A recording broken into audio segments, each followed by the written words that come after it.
Hello everyone, welcome back to my another mini blog. প্রায় 2 বছর পর আজকে আমি কলেজ যাচ্ছি কিছু একটা দরকারে। আজকে রাস্তায় যে কি ভীষণ জ্যাম ছিল সে তোমাদেরকে কি বলবো।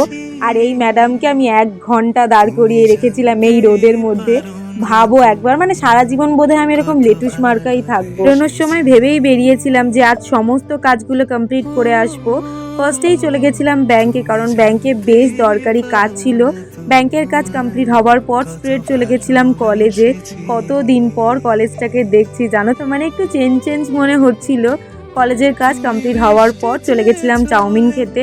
আমরা কলেজ যাব, চাউমিন খাবো না সেটা তো হতেই পারে না। আমার সাথে যে গিয়েছিল তার অতটাও চাউমিন খেতে ভালো লাগে না, কিন্তু আমার জন্য খেতেই হয়। জানো তো, নিজেকে কেমন যেন এখন বোঝা বোঝা মনে হয়। এই যে আমি নাকি বড় হয়েছি, আমাকে নাকি এবার বিয়ে দিতে হবে।